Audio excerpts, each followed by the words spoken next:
Rebonjour à tous, donc on est sur le dernier exemple de notre série de vidéos sur les noyaux et images. Donc on va considérer pour ce dernier exemple une matrice 1, 1, 1, 1, 1, 1, 1, 1, 1.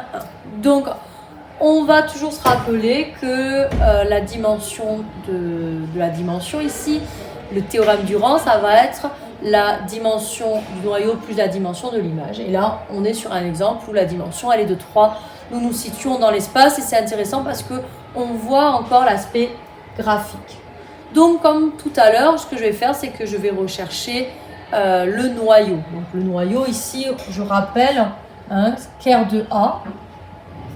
Ici, c'est un X donc qui appartient à R3, c'est-à-dire au vecteur de dimension 3, tel que A fois X soit égal à 0, mais attention, 0 dans notre ensemble, c'est-à-dire le vecteur de coordonnées 0, 0, 0.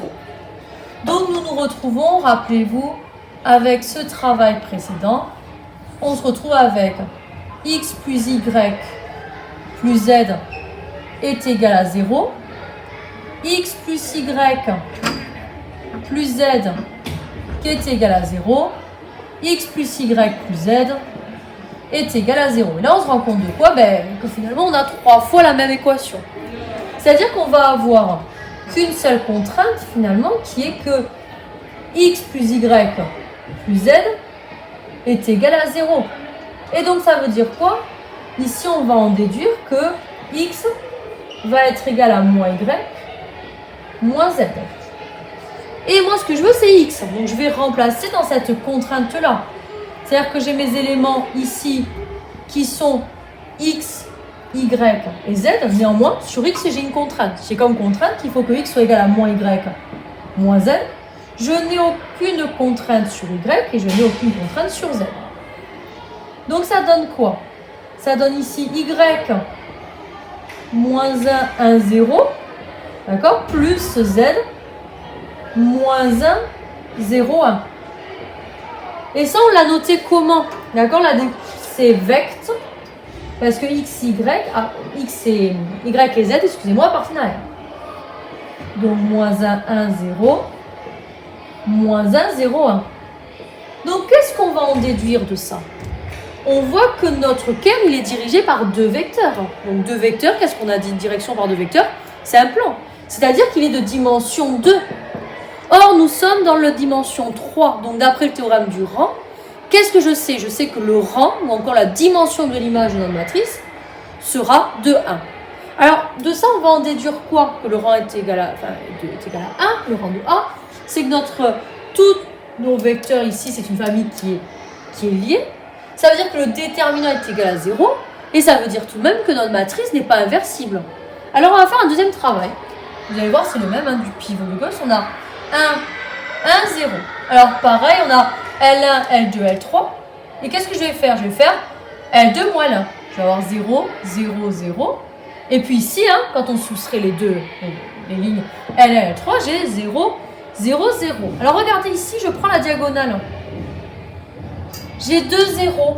Ça veut dire que ma dimension de mon noyau est de 2. C'est ce qu'on a vu.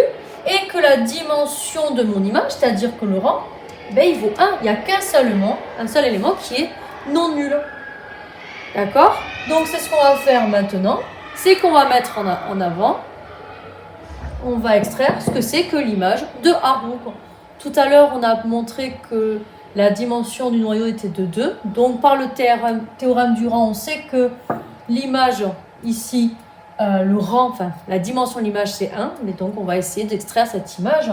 Donc, je rappelle ici que l'image de A, c'est un vecteur Y appartenant à notre ensemble, tel que, dimension 3, Y1, Y2, Y3, tel qu'il existe X appartenant à E, tel que AX soit égal à Y. Donc moi, de ceci, cette définition, je vais avoir un système d'équations. D'accord? Rappelez-vous comment on multiplie les matrices, c'était l'objet d'une vidéo. On a x1 plus x2 plus x3, d'accord? Ici, qui est égal à y1. x1 plus x2 plus x3 qui est égal à y2. Et enfin, x1 plus x2 plus x3 qui est égal à y3. Vous voyez que ces trois éléments sont égaux. Qu'est-ce qu'on va en déduire? On va donc en déduire ici que y1 est égal à y2 est égal à y3. On a toute cette contrainte. Or ici, on sait que im de A, c'est ce vecteur y.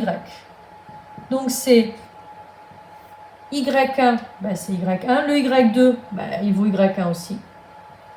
Et y3, ben il vaut y1 aussi. Donc on va pouvoir extraire y1 qui vaut 1, 1, 1. Et ceci, on le note.